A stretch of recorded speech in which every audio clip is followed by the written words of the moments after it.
Good afternoon, and welcome to yet another very enlightening and very compelling AMET webinar. We're really fortunate today to be joined by our dear friend, Lieutenant Colonel Sarit Zehavi, retired from the IDF, who's the founder and president of the Alma Research and Educational Center, which focuses on the threats to Israel along her northern border.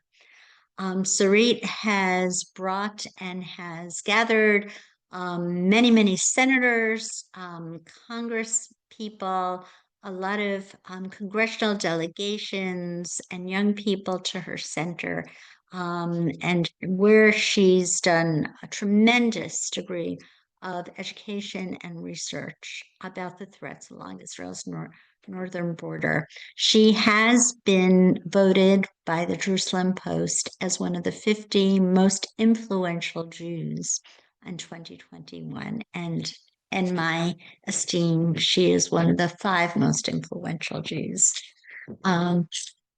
As we speak, there are 2 important issues. One that Sarit just reminded me of this morning. I wasn't aware of that delegations from Israel have met with Syrian delegations in Paris yesterday. And the other issue is that UNIFIL is about to run out its mandate on August 31st. And there's a French resolution that's being debated whether or not to continue with it. And that's going to be voted on August 25th. And Sarit will discuss what the utility of UNIFIL has been and hasn't been. So let's start right now with the late-breaking developments on Israel's negotiations with Syria. Sarit? Oh, don't hear. Okay. I will give the news and then I will give, an overview of explanation just to understand where we're standing and what's going on. What are those news? So the news from this morning is that there was a meeting between the Syrian foreign minister and I would say the de facto foreign minister of Israel, which is Ron Dermer. And at the same time, with the mediation of the Americans, and at the same time, basically at the same place in Paris, there was a meeting between the leader of the Druze in Israel, who is actually positioned himself as the leader of the Druze, Sheikh Muafak Tarif, with Thomas Barak, the American representative to the region. So clearly those 2 meetings were held one after the other or together, I don't know, at the same. There was some level of coordination between the 2 because the Israeli-Syrian relationship and the internal Druze sect relationship with the regime are connected. And that's why we've seen all of that happening together. And now after I've said that, I want to, to do it step by step and make sure we all understand what exactly is happening. So I want just to briefly describe what do we have when we speak about the new Syria, this new Syria that was created since December 8, 2024, when al-Julani, Ahmed al-Sharaa, the leader of al-Qaeda that actually controlled the northern district of Syria with the support of the Turks, succeeded in bringing together many factions, religious and non-religious, or less religious, I would say, into one campaign against the Assad regime and to overthrow it. Since then, the main goal of Ahmed al-Sharaa was to stabilize his regime, to create a new army of 20 divisions with 300,000 soldiers, to sign agreements with minorities to disarm, which of course it's not happening. Let's not have illusions here. But actually to create an army and to make Syria great again, to make a sovereign state in every aspect that you can think of, not only military, but also political and economic, meeting with world leaders, etc. He was recognized. He received legitimacy very quickly from everybody in the world that basically forgot his past and tend to forget, present simple, what is happening now to minorities in Syria. And this is where the problem lies, and this is where it actually contradicts the needs of the state of Israel. Israel, from its part, understands the problematic situation here, and it is demanding the kind of a buffer zone of disarmament of all the areas south to Damascus, which is kind of an ambitious, to be honest, an ambitious demand, but understandable. We don't want to see any Syrian army there or advanced weapons. And here I just want to say, like, my greatest fear is that within a few years we will end up in a situation that the old regime that was supported by Iran and Russia and enabled Iran and Hezbollah to use Syria as its soccer field, basically, will be replaced by a different kind of radical jihadi ideology that is now holding Western weapons that were even provided directly by the West or by Turkey. That's my worst case scenario here. And it looks like this is where al-Jolani wants to get. And Turkey is 100% into this. That way you can understand that there is a contradiction, a basic contradiction between what Israel wants and what al-Jolani wants. And with all of that, once al-Jolani took power of Damascus, Israel took power of what used to be the buffer zone, according to agreements from the 70s between the sovereign Syria and the sovereign Israel, to create a buffer area of disarmament on the Syrian side of the border, of a very narrow, by the way, area of a few very, very few kilometers. And we already built 9 positions there. This was not a buffer zone for many, many years since the beginning of the civil war in Syria, since everybody was there, just not Israel. So when he took over Damascus, we took the buffer zone, and we are clearing the area as we speak. This is happening all the time. From everybody, by the way. There are cells of ISIS, cells of Al-Qaeda, there are cells of the old government, there are Hezbollah cells, there are proxies of Iran. Everybody is still there, not at the same scale. The area is much weaker, and Israel is working on that all the time. When in July 16, Syrian forces with the internal security forces, with the Bedouin tribes, entered Sueda, which is the main city of the Druze enclave, and basically destroyed a few tens of Druze villages there, Israel had to send a very clear message to al-Sharaa that we are not going to tolerate that. And Israel bombed the tanks that entered and bombed in Damascus, sending a clear message that this is not going to happen again. Unfortunately, to tell you the truth, it will happen again, or at least somebody will try to do it again.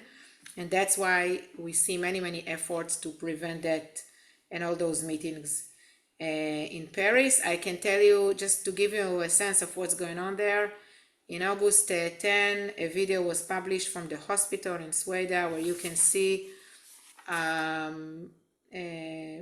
execution of the staff of the hospital by al-Sharaa's men, by the security forces of al-Sharaa. And this is just one example out of many for the atrocities that happened there. We have seen a participation of about 1,000 soldiers in the massacre, at least 9 divisions, not all the divisions, but at least representation from 9 divisions, including soldiers that were wearing patches of ISIS. It's a problem. Now, when you look, and we just published a report about the new Syrian army that is now being established by Ahmed al-Sharaa, when you look at that, you see that actually 22 seniors of the senior officers, out of the senior officers of the army, I'm talking about commanders of division, I'm talking about the defense minister, I'm talking about the head chief of staff, the Air Force commander. Those are officers with proven jihadi background that led jihadi militias before the war. And here I want to say, when we are talking about building a new army, we're not talking about disarmament or integration with spreading the soldiers in different places. We are actually talking about integration of militias without disarming them into the Syrian army. So they preserve the structure of the militia with the loyalty to the specific commander, and that way they can basically put the pressure on Ahmed al-Sharaa to follow what they want, while they're having a sovereignty of the leadership.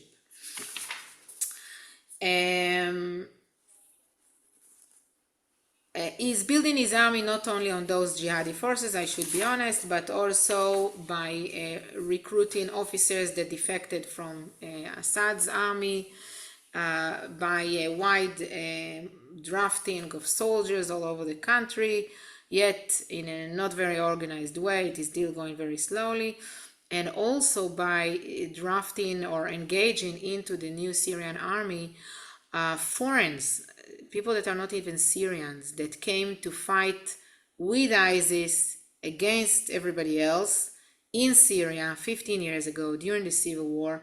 So they are basically ISIS followers, and they are now part of the Syrian army, and these are Asians and Chechens and Uyghurs, and I don't know, just not Syrians. 3,500 of those already joined al-Jolani new army. So we have different loyalties, different independent groups and militias, tribal loyalties, family connections, geography, commanders that gain a lot of power and a lot of personal loyalty, and this is how the new army looks like. And when you understand that, you understand how come that many security forces of Ahmed al-Sharaa participated in the massacre against the Druze and participated in the atrocities against the Alawites in the spring as well. Now, this is also something that we should talk about, because eventually between those two massacres, there have been a few months while Ahmed al-Sharaa promised to interrogate what happened against the Alawites and promised to make sure that it will not happen again against any minority, etc. And nothing is happening. It's just repeating itself, while we are hearing that now he is planning maybe an attack in the northern eastern parts of Syria, meaning against Kurdish areas. So we'll see if we will go for that as well. And remember, just a few months ago, we were talking about agreements with all of those minorities, and it is clear that it's not the direction, or at least for now, it doesn't look that this is the direction. Now, here I want to talk about the minorities themselves. They as well are not willing to give up their arms, because they understand that what is the new army of al-Sharaa, who is al-Sharaa. If you ask the Druze who is Ahmed al-Sharaa, they will tell you he is ISIS. Well, if you ask them what is his army, they will tell you this is just ISIS in a different name. So clearly they are not going to give up their arms for a new government in Syria that believes in those values, which according to those values, the Alawites, the Kurds, the Druze, and I don't know who else, are considered infidels that should be sentenced to death. That's as simple as that. Either convert or die. Which, by the way, it's different from the status of the Jews and the Christians, which can live with their Christianity and Judaism, but under the control of Islam. So that way you understand that, from the very basic of the Syrian state, like that was created 100 years ago, to talk about a nation state was very challenging. 100 years ago, even the French that established Syria wanted to establish a confederation. It didn't happen eventually. And today the Druze in southern Syria, in a demonstration that was held 2 days ago, talked about completely independent from Syria, like changing the borders. This is something new. They were grateful for the state of Israel. They waved the Israeli flags there because Israel is sending humanitarian aid. Basically, it's the only state in the world that is sending humanitarian aid to those places with helicopters and airplanes. Now, it's an enclave. It means that it is far from the Jordanian border in 20 kilometers, and far from the Israeli border in around 70 kilometers. Jordan refused to open a ground corridor, humanitarian corridor, because the Jordanian king has his own headache with the Bedouin tribes in Jordan, which are family with the Bedouin tribes in Syria, which had those clashes with the Druze that ended up with this massacre. At the same time, from Israel to drive 70 kilometers through an area which is basically Sunni, populated with hostile population, and some, again, including areas that in the past were strictly ISIS areas, and maybe there are still ISIS cells over there. This is a huge risk, and it is clear that Israeli soldiers are not going to do that to secure this corridor. So how do we, on the one hand, help this Druze population, which we are obliged to help them because we do have a Druze population here, which we do want to send a clear message to the new government that they are not going to massacre those Druze, and we understand that if the world will legitimize this kind of massacre against minorities in Syria, it will end up on our borders. It will end up with a massacre against us, and we don't want that. If we go tactically for a moment before I go strategically, tactically for a moment, I think that what happened yesterday in Paris is basically the answer, is to get the agreement of Ahmed al-Sharaa by American pressure to open this humanitarian corridor, which until now he refused.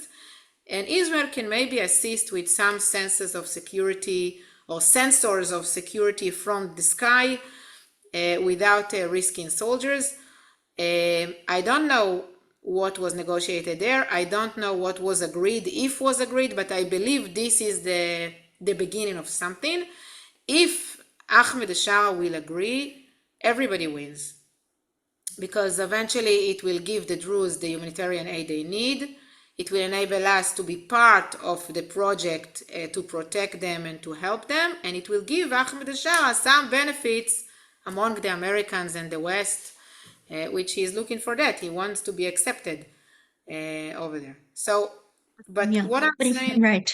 Yeah, but he's never been held accountable for his massacre of the Alawites in March, or the 1,200 at least Druze. What about the physical violence against women? Some of them have not been returned. Some of the children have not been returned. And where is the United so Nations in all he's not this? being held accountable.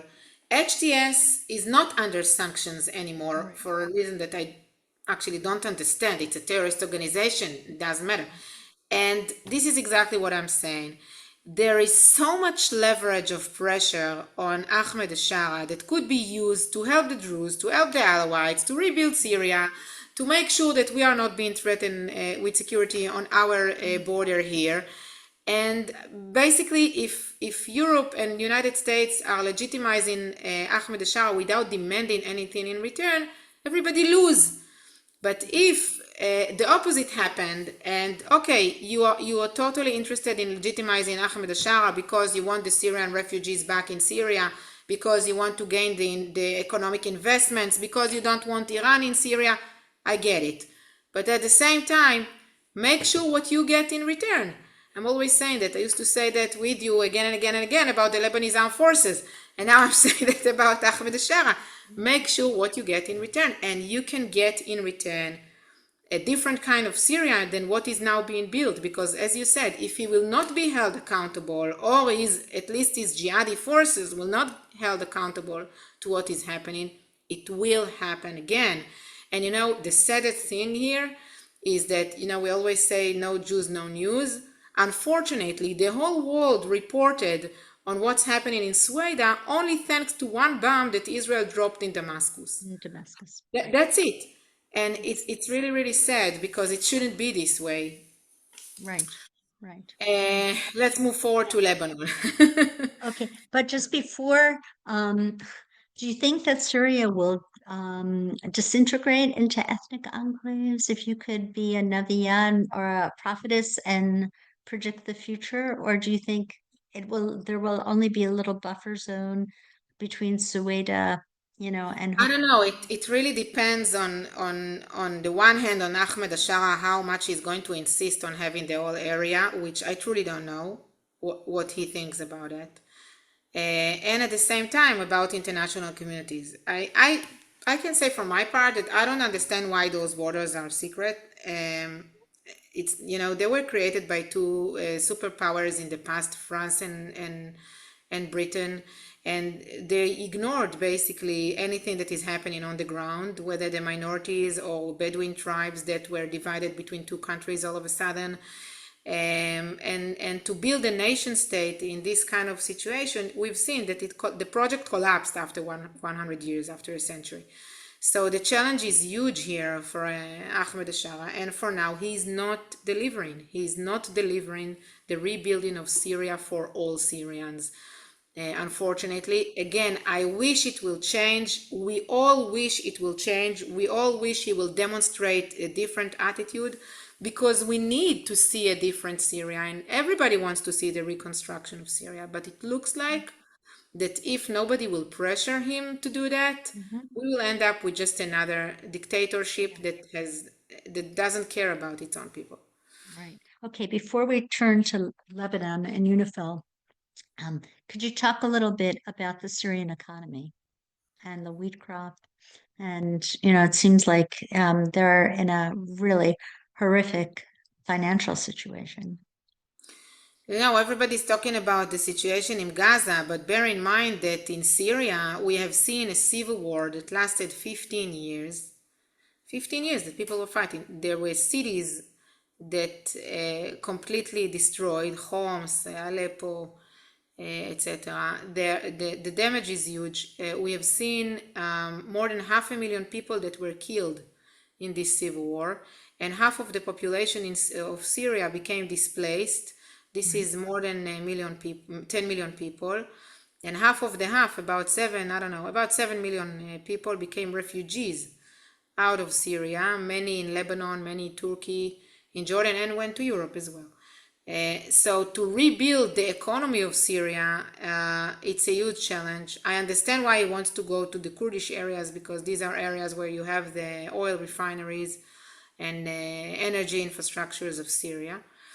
It's a huge project that everybody wants to be part of it, from United States to Russia to Qatar to Turkey to Iran. Syria is the playground of everybody, and that's why it's so problematic. And he's kind of holding all the cards in his hand in this respect, and that's why I understand why it's so important that the West will be involved. Because if the West will not be involved, we will lose it completely again.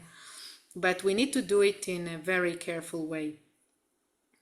So, could you, before we switch to Lebanon, could you talk about the Shiite areas of Syria and the members of Hezbollah that are in the Syrian army?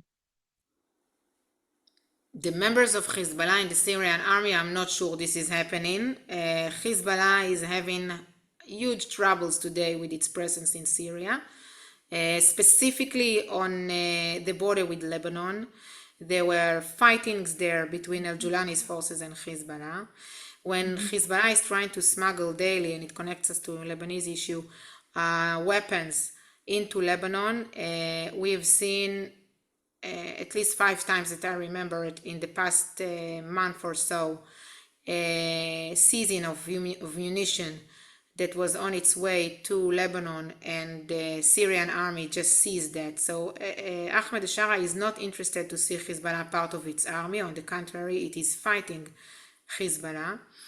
I don't know about the Shiite population, but the Alawite population in Syria, which is a branch of the Shiites, is populating mainly the seashore, an area which is again strategically important for Ahmed al-Sharaa, because this is where you have the seaports of Syria, which can explain why what he's saying about the massacre against the Alawites. He's saying, but these are loyals, people who were loyal to Iran, loyal to Assad. We need to fight them. They are still loyal to Assad. Okay, I understand, but you don't need to fight the women and children or to execute them.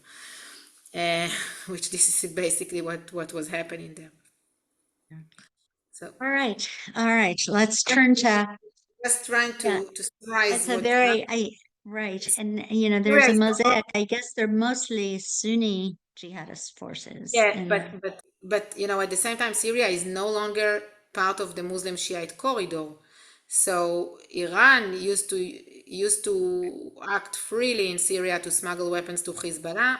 It's not happening like this anymore. Even if there are successful smuggling, it's not at the same scale. While at the same way, Hezbollah is trying to smuggle drugs from Lebanon into Syria. And again, Ahmed al-Sharaa is fighting this.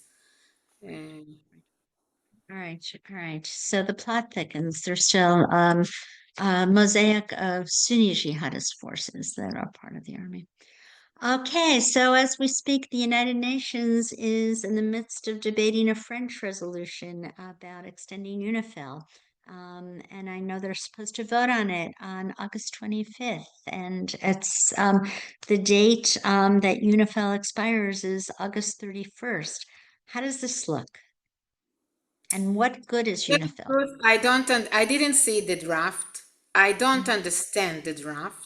I don't understand why we want to extend a 10,000 soldiers force that was not only ineffective but damaging to its own mission, which the mission by itself was not defined enough in the previous resolution that was held in 2006 and in the previous war. And during this war, what was clearly proven that it didn't even act according to what was very clear in the resolution. And I want to explain all of that. Look, UNIFIL, the resolution is not clear enough. The word enforcement, the previous, the 1701 from 2006, the word enforcement doesn't exist. In one article, it is saying that UNIFIL should assist the Lebanese armed forces. In another article, to disarm Hezbollah in the areas south to the Litani River, which is an area of around 25 square kilometers from the Israeli border. Never happened. The same time, it is written there that UNIFIL should use all its capabilities, and it's an armed force of 10,000 soldiers, as I've said, including a maritime force of a few hundred of soldiers, to make sure that this area is not used for violent activity. Didn't happen. And we ended up in a situation that this area became the biggest warehouse of weapons in the world. I'm just quoting Secretary Hillary Clinton from many years ago. Imagine that. And some part of those weapons were neutralized by Israel in the current war. Some of them were seized by Israel in the current war. And that's basically it. Israel is the only one today, other than Ahmed al-Sharaa, if you like, that is truly the main vector of delaying or disturbing the efforts of Hezbollah to recover. With everything that happened during the current war, and we discussed this in previous meetings, Hezbollah, there is one thing that it didn't lose. It lost its leadership, it lost most of its aerial array, it lost many of its commanders and the capability to invade to Israel. There is one thing it didn't lose. It didn't lose the motivation to fight Israel, the resistance. It didn't lose that. It is rebuilding its capabilities as we speak. And there are three vectors that are trying to fight this. The most effective one is the Israeli strikes, which are crossed the 500 strikes since the ceasefire started. Airstrikes, there are probably also non-air strikes, different kind of strikes as well. But those are the main strikes against Hezbollah military operatives and commanders that are trying to go back south or to rebuild terrorist capabilities even north to the Litani River, against warehouses, against manufacturing facilities of drones and accurate missiles, including inside Beirut, in populated areas inside Beirut. All of this is being attacked since the ceasefire by Israel and causing a lot of damages to those efforts to reconstruct. The second vector is what I've said about Ahmed al-Sharaa on the border with the smuggling of weapons. We've seen, he shows proofs, he shows pictures and videos of what he seized, in opposed to the Lebanese armed forces that is talking about seizing 500 storages of weapons, but showing maybe 3-4 pictures and one video, I don't know, of rockets that are not even seem useful, maybe just storages that were already bombed. This is basically the situation today, and even with the current resolution of the government or decision of the government to disarm Hezbollah until the end of the year, which is truly an amazing decision, like I don't underestimate that. But it is still just a statement. Okay, it's the first step. It's highly important. I talked about it, the need for a deadline so many times in the past 2 years. I totally support it, and I'm so happy that this is happening. But this is around statements, and rhetoric. yeah, and what we are now being asked as Israelis is to pay for the statement by deeds. No, I want to pay for the statement by a statement and to pay for the deeds by deeds. I think this is more fair. So, all in all, if I'm trying to wrap all of that, with UNIFIL, they didn't report Hezbollah violations, neither now, nor before the war, nor during the war, very, very little during the war, at least not on their Twitter account, in their reports a little bit more. They didn't stop the military deployment of Hezbollah in South Lebanon, not only in populated areas or private properties which they say they are not allowed to enter, but also in open territories which they are definitely allowed to enter. And this is where Hezbollah hid its weapons that were supposed to be used for an invasion to massacre Israelis. They didn't do it. They didn't go to those places which were just under their positions, next to their positions. They were used as human shields during the war, with Hezbollah launching rockets to Israel from next to those positions. And basically they're interrupted by patrolling in the battlefield, risking themselves, by the way, for no very good reason. Making us cease our fire, enabling Hezbollah to run away. During the fightings, they refused to evacuate from the war zone, even though we asked them to evacuate. I don't see what's the benefit to keep them. It's a waste of money. And people are talking about a vacuum. This is misleading. There is no vacuum because we have already replaced them de facto. We are now talking with the Lebanese through a new mechanism, through the Americans and the French. And this is not, working. As I've said, the Lebanese army is not doing enough. But with regard to a dialogue for itself, the dialogue is working. We can send our messages. We get back messages. It is working much better than through the UN.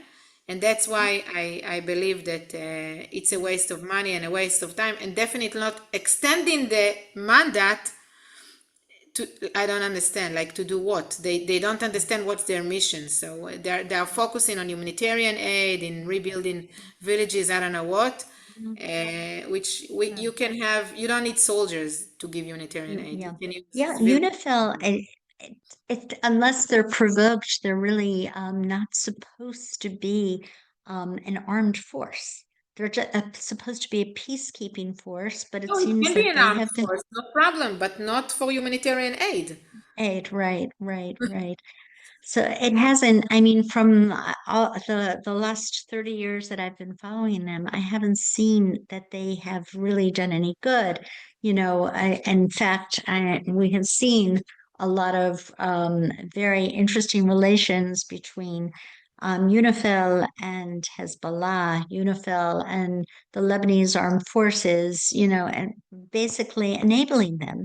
And it's very, very strange. So altogether, how do you feel the vote is going to come down on August 25th about extending UNIFIL? I truly hope that,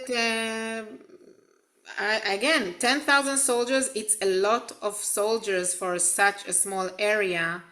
And since I haven't seen, okay, like 19 years, I've Yeah. seen one picture of the UN holding a Hezbollah launcher that was published 10 days ago. One picture, Yeah. okay? Few pictures of launchers that are not belong to Hezbollah, but to Palestinian factions here and there. And that's basically it.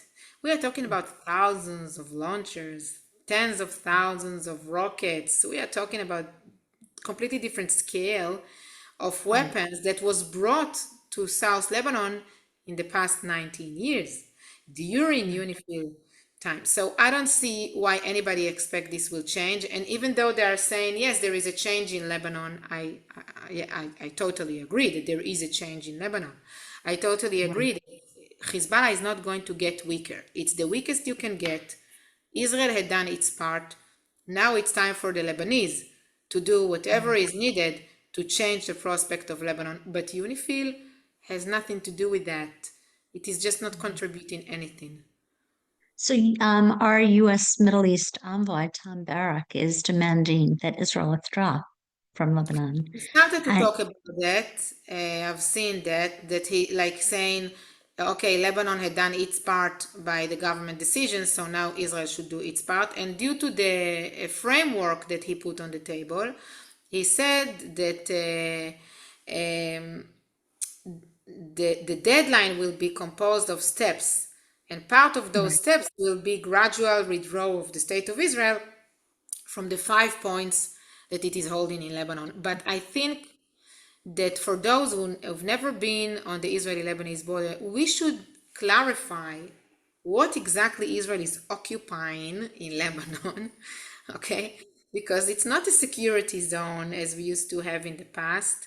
We're actually holding 5 small hills that are watching our communities from the Lebanese side of the border. Some of them are right at the fence and other are like 500 meters from the fence, okay? But basically very, very close to the fence. 5 hills that are not only looking to the communities next to the border, but actually having the control over the whole area of the Galilee altogether. And if you stand on top of these hills, you basically have the view of the South Lebanese area and of the northern Israeli area. Now, you understand what's the operational meaning of that. Now let's talk about the psychological meaning of that, which is no less important. And I'm saying that as a mother who lives 9 kilometers from the border and can see one of those hills basically from my neighborhood. By the way, which has a UN position that did nothing against Hezbollah in this place. And now you have IDF next to the UN position, you have IDF on top of this hill today. The people that are living next to the border, especially the women, the mothers to daughters, are saying, if IDF is not there on the hill just across and I will not see an Israeli flag there anymore, I'm not coming back to live there. We have, after an evacuation of a year and a half, today a little bit more than 60% came back. There are communities that are very close to the border that much less than that. And people, again, especially the young families, didn't come back yet.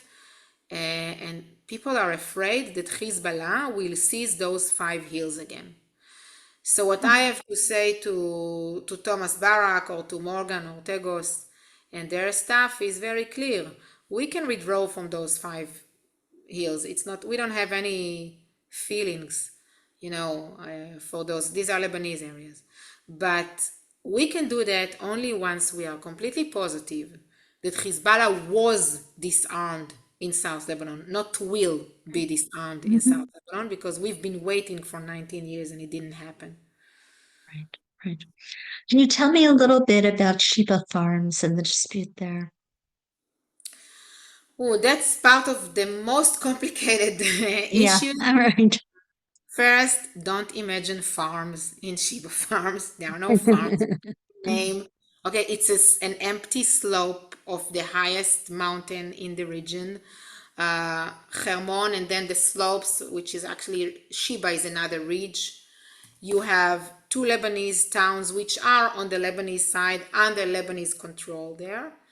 And then you have the area of Sheba Farms, and then you have the rest of Israel. At the western edge of this place, there is one town which is allegedly divided, named Rajar, populated with, if it's not complicated enough, populated with Alawites, but they are Israeli citizens that receive all services from the state of Israel and voting for the Israeli government, etc. And due to the UN, when we had withdrawn from Lebanon, they marked the border in the middle of this town. Now, how does this get more complicated? We took Shiva farms from Syria in 1967, but when we had withdrawn from Lebanon in May 2000, Hezbollah, in order to preserve the conflict, said that Shiva farms are Lebanese. So the question that should be asked is, what's the position of Ahmed al-Sharaa in this? Which we don't know the answer. Okay? If it's Syrian, Israel is saying, we will negotiate that with around the peace agreement with Syria. But Lebanon is saying it's Lebanese. By the way, the people of Rajar, if you tell them that they are Lebanese, they say, we are Syrians. This is not, I was there and I told my father is Syrian. So I told him, you see, you're going to get Lebanese food here. And they told me, no, he's going to get Syrian food here, not Lebanese food. So yeah, it's very complicated. So going back to the UNIFIL, why do you think Macron is so hell-bent in trying to renew UNIFIL's mandate? because France wants to preserve its prestige status in Lebanon that goes back again a century ago as a superpower that is involved in the Middle East. By the way, the whole issue of UNIFIL, why to preserve UNIFIL? Because it's a prestige. Those who are participating in the force, that's prestige. We are a superpower. We are involved. We have leverage in those places. And of course, also a lot of money is involved there because there are a lot of damages in Lebanon and a lot of money will get in eventually. And I don't know to whose hands, but it's going to get in. Yeah. And France wants to be part of that. Okay, like I understand that, okay, but I am not, I'm just saying that we should not be misled again. We were misled once 19 years ago, and I have a very strong feeling of deja vu. Like everybody's telling me it's the first time this and the first time that. No, it's not the first time. A national dialogue around disarming Hezbollah, I remember that from 20 years ago. More than 20 years ago, since the Prime Minister Hariri was assassinated with no connection to Israel, the whole Western world was talking about disarming Hezbollah. 1559, this is the resolution I'm talking about, to disarm all the militias in Lebanon. Right. So this is a little sensitive, but UN Security Council Resolution 1559 and 1701 talk about all foreign forces should leave Lebanon. And of course, we have the IDF inside Lebanon. Do you think that, we are in violation of these UN Security Council resolutions? Yes, we are in violation. I admit that. We are in violation. So what? We are in violation after we were almost massacred and after myself and my neighbors were under attack for 14 months with like, I don't know, maybe 25,000 rockets, drones, anti-tank missiles. My daughter hardly went to school. Hezbollah planned a massacre against Israel, posed a strategic threat to the state of Israel. So we're in violation of 5 hills. What can I say? If we don't want to be, and we don't want to be in a violation, by the way, because we understand it's also a risk to our soldiers. As I've said, we would love to be out of Lebanon, and we will be out of Lebanon once there will be clear proofs that Hezbollah was disarmed in South Lebanon. Not being disarmed, not will be disarmed, was disarmed. This should be the Israeli stance, and I hope this is the Israeli stance. Right.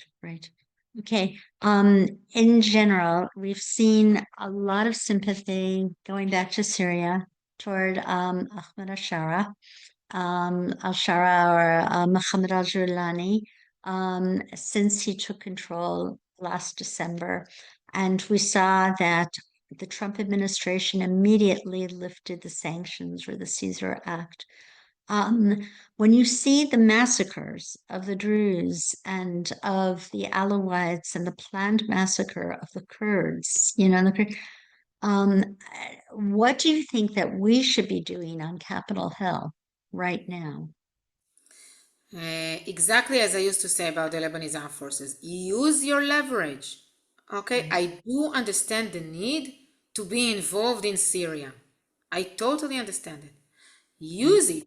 Use the Right. leverage. That's one thing. Second, don't leave sanctions up on from terrorist organizations. There is no reason to cancel the sanctions against the HTS. Hayat Tahrir al-Sham.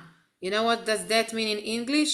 The teams or the committees to liberate Sham. Sham is Levant. Levant is an area that includes Israel. That's right. That's Hayat Tahrir al-Sham. It's not just Syria. Okay? By the way, the inspiration comes from ISIS, Islamic State in Sham, in Bilad al-Sham. Again, the second S is for Sham, not for Syria. Let's not be mistaken. Okay, it's not a national project; it's an Islamic project, and that's why we shouldn't ignore that. We shouldn't ignore that. Now there are two questions here. The first question is where El Jolani is going. Is he willing to build a country which is Islamic but like Saudi Arabia? Okay. Or he's going to build a country like ISIS, a problem. Or maybe he is not the problem, his forces are the problem, and he cannot control his forces, which is also a problem. We should be aware of all of that, and that's why we should work gradually, carefully, and having very clear benchmarks and demands of taking off the sanctions, and not everything at the same time very quickly without taking such a huge risk and demanding Israel to take a risk from its part and leave the buffer zone. Exactly. Exactly. All right. So I'm just looking to see if there are any more questions from the audience. I don't see them, but I do feel that it's very, very important that all of us keep an eye on the Levant, keep an eye on Ahmed al-Sharaa, remember his past, remember that he was a member of ISIS and Al-Qaeda. Um, and we have got to look at the players in the Middle East with a great deal more skepticism than we have been. Just because there's no longer a Shiite corridor stretching from Tehran to the Mediterranean does not mean that this area does not pose a potential threat to Israel. And I'm very delighted that the IDF has been in Lebanon, and they do have control of the five hilltops. And otherwise, it would be a real danger to all of the residents and citizens of the state of Israel. So, Sarit, do you have any final words before we wrap up? I just want to say something about the overall Israeli strategy. As Mm-hmm. a lesson of October 7th, we understood that the civilians cannot face the terrorists directly, that a buffer zone should be created between the hostile government, organization, terrorists, whatever they are, and our civilians. This is correct for Gaza when we talk about the perimeter and the size of the perimeter. It's correct for Lebanon when we talk about those 5 hills. And it is also correct for Syria when we talk about the buffer zone in Syria. As long as we have Hezbollah in Lebanon, al-Jolani or Ahmed al-Sharaa with all those problematic issues in Syria, and Hamas in Gaza, we will have to have this area where you have IDF forces in front of the terrorists instead of Israeli civilians in front of the terrorists. That's the Israeli new strategy. Our head chief of staff clarified that, said very clearly, and I believe that any nation in the world that will experience something like what we had experienced in October 7th would do the same thing. Exactly. And we just made that point yesterday on Capitol Hill. And everyone agreed with us, whether they were Democrats or Republicans, that if we had an October 7th um, here in the United States, we would be going at the various um, jihadist groups with gusto and eliminate them from the face of the planet. So, what Israel is doing is to try to protect their civilian population and survive, and nobody can doubt that. I do want to read something, if you would. One of our listeners wants you to mention Jordan. Do you have any notion of the viability of the Jordanian government, Sunit? I think that Jordan pose few challenges to Israel. Mhm. First, it's a very long border. It's the longest border that we have today, which is really difficult to secure when we speak about drug smuggling and arms smuggling into the West Bank. And Iran, in the past few years, is working around that to smuggle weapons in those areas. Second, we do have communities not far from that border that, again, we are now establishing new platforms in the IDF to protect those communities also from any incursion from the Jordanian border. Not necessarily official forces of Jordan, okay? And third, unfortunately, what happened in Jordan is that we signed a peace agreement with Jordan, with the government or a regime, a kingdom that was that had relationship with Zionists and with the Israelis for many years, but we forgot the people. And the people of Jordan, at least more than half of them, are Palestinians. And this means that the hostility to Israel is really, really high. And it means that the gap between the government and the people is becoming wider and wider as we speak with regard to Israel. Now, this is very unfortunate since Israel is providing water to Jordan. We have security cooperation. We provide energy. There is economic collaboration. And basically, a lot of good things could have happened if the normalization was much more natural to the Jordanian people by itself. And what we see today is a process of becoming more hostile to Israel rather than less hostile to Israel. And I think that in this respect, it's a miss, and it also poses a challenge to the stability of the kingdom by itself, because eventually, if we are helping them to provide basic needs of their population, so they cannot cut completely the ties with Israel, but at the same time, the population is completely in a different page than the government. So, you said all eyes on Syria. Of course, all eyes should be on Jordan as well to make sure that there is a stability of the king over there, not to undermine the king's leadership there, which is already undermined, of course. Right. And And if there right, and if there were a creation of a Palestinian state in Judea and Samaria, how would that affect the king? oh, And I need to think about that for a moment. First, right, I don't see this happening. it won't Like, happen, I don't think. Yeah. truly, But like the Arab states are more interested in perpetuating the conflict than to solve it this way or not. forever. Right, right. Yep, yeah. And the UNRWA passes the citizenship of Palestine from one generation to the next.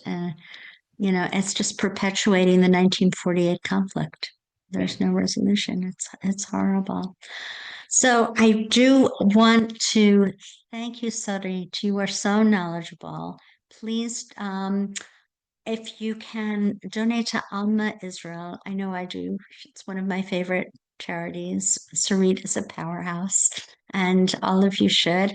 Also, we definitely need your funding at Ahmed to keep going. We are hiring more staff, and we are on Capitol Hill practically every single day, fighting the good fight for all of our people. So, also, please donate to ahmedonline.org and mark your calendars. November 19th, we're having our dinner. We're honoring some amazing people. And for anyone who possibly can, we would love to see you there. Thank you so much. And thank you so much, Sarit. Thank you. Thank you for having me. Thanks. Bye-bye. Amazing. Amazing. All right. Very good. And